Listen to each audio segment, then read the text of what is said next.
これが、アメリカのニュース見て、そういう件が、あったと思いますよ。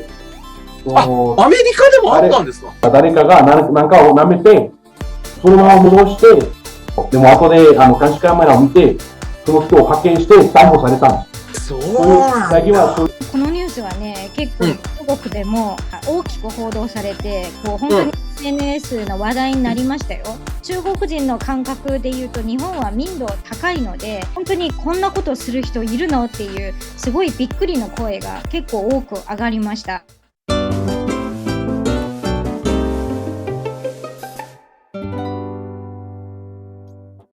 放送作家の島津です。よろしくお願いします。今回もですね、こちらのメンバーに来てもらっております。よろしくお願いします。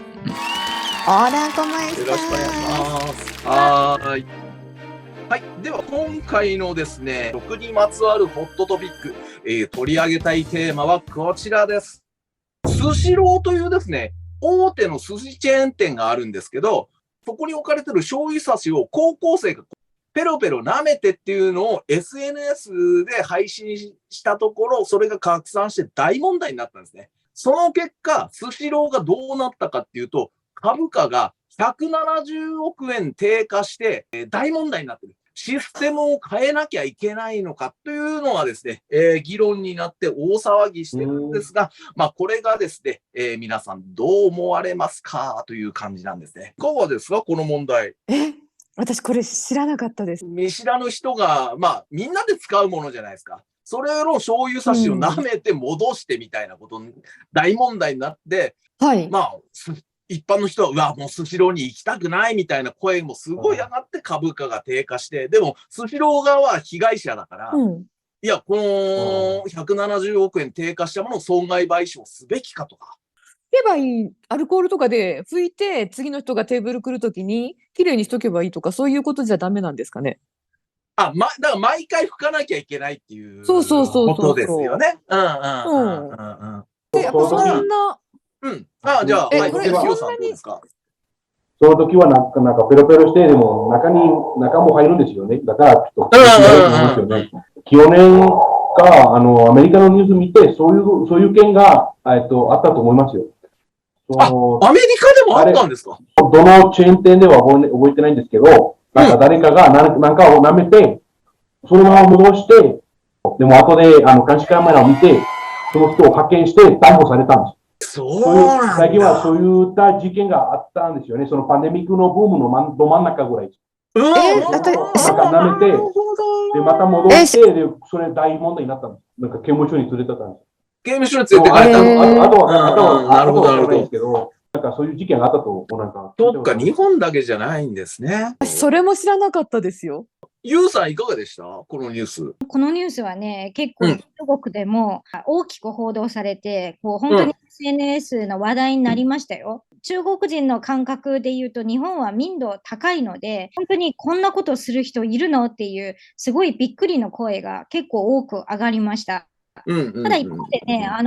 スシロー、今まで飲食店がね、被害者であっても、日本ではあんまり結局謝罪だけで終わってしまうとか、そういうことがあるじゃないですか。今回だからスシロー、ちゃんとね、損害賠償請求するかどうかっていうのが話題になってるんでしょ。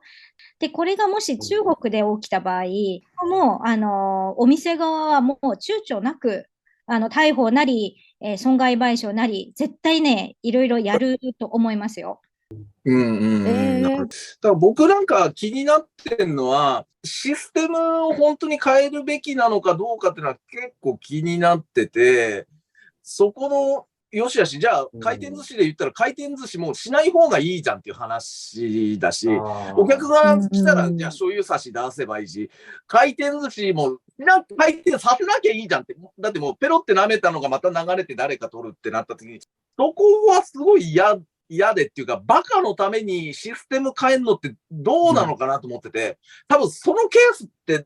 何百万分の1もないぐらいのレアケースのために、いや、ルール変えるのってどうかなとはちょっと引っかかってて、昔、レバ刺しで食中毒事件が起きた時、やっぱレバ刺しが食べれなくなった事件もそうなんだけど、時のバカのためにルールを変えなきゃいけないっていうのが、なんかね、もどかしくて、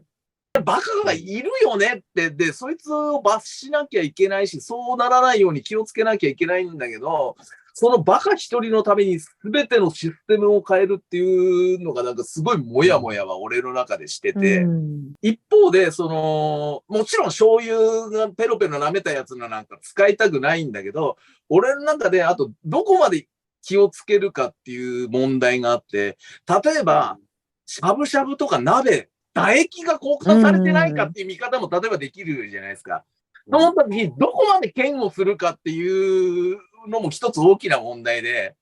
限界あるよなとかすごい思うんだけれど、ある程度なんていうかな、ああいう犯罪は良くないんだけど、雑菌を排除して生きることなんかできないから、なんかそこの辺のなんか、俺はなんかすごいその辺は引っかかるんだけどね。雑菌をどこまで受け入れるべきかっていう。もちろんね、ペロペロ問題なんか、まあ問題外、その行為自体は問題外なんだけど、そんなことを考えたりしてる。どうですか？で、一つ大きい区切りになるかなと思うのは、自分が知ってる人なのかとか、全然知らない、何されたか分かんないようなとこなのかとかっていうのもあるんですけど、なんか、道端の屋台とか、もう本当に、埃だらけのとこに店構えてるようなお店とか行くんですよね。だからちょっと雑菌に対する考え方が日本にいた時よりもう許容範囲が広くなってるかもしれない。そうなりますよね。だから日本だともう屋台文化そのものももう消滅しかかってるから、福岡とかもないじゃないですか。嘘ないんですか？どんどん減ってますよ。あの辺の中洲とかも。知らなかった。衛生的じゃないっていう話で。大好きなのに。ゆうさんとかなんかその辺どう思われます？衛生面でいうよりも、多分気持ちの問題でしょうね。まゆみさんがおっしゃったように、友達で一緒に行ってるから、たとえ各自使っても、まあ、A さん、B さん知ってるから大丈夫であって、本当に知らない人と、の唾液もしかしたら入ってると考えたら、もうその時点で気持ち的に、気持ち的には嫌ですよね。ただやっぱりね、加熱してるものであるし、胃の中に入れば胃酸で結構もう雑菌殺されるから、正直まあ衛生面にそこまで心配しなくていいと思うんですよね。あとはもう自己防衛。なるほどね。中国だと、すべてお店に任せっぱなしじゃないので、例えばお店側のアピールとして、消毒済みの、包装って、消毒パックみたいに食器一式入ってるんですよ。ビニールが膜で包まれてるものとしてこう出されるんですよ。だから、これをワンセットも、お客さんが入ってくるたびに、持ってきてくれて、だからこれはもう消毒済みですよって安心してね、使えるっていうことなのね。これはまあお店の、アピールの方で、一方でお客さんは、気になる人がね、まず、まあ、持参の消毒のウェットティッシュでもう一度拭くとか、自己防衛してっていうことか。ウェットティッシュなかったら、ネットちょうだい、ネット煮沸消毒じゃないけど、まあ、消毒かけるとか、そういったことをね、やる人も結構普通にいますからね。トイレとかよく便座シート拭くのってあるなと思った時に、そっか、自己防衛しちゃえばいいじゃんっていうのは、なんか賢い選択肢ではありますよね。はい。なるほどね。面白いな。そろそろご飯よ。そろそろご飯よ。出ました。こちらですね。これが出ると、あと1分で終了しますんで、トークをまとめますがね。まあ、最初のセルヒオさんの、アメリカでも同じような問題があったって聞いたときに、やっぱ日本だけじゃないんだっていうのはちょっと衝撃で、逆に僕なんかちょっとのんきに構えてんのかもしんないけど、ね、やっぱ気になる第三者の知らない人が舐めてんのと鍋じゃ別よっていうのもなんかすごいスッキリするし、ちょっといろいろ考えさせられるんだけれど、なんだろう、日本人だと大阪の串のね、二度ソースかけるかけないとかね、やっぱその辺のなんか、いかに他人が使うものと衛生さの問題ってすごくデリケートじゃないですか。なんかちょっと考えさせられるな。今日は皆さんありがとうございました。ありがとうございました。はい、また今度。アディオス。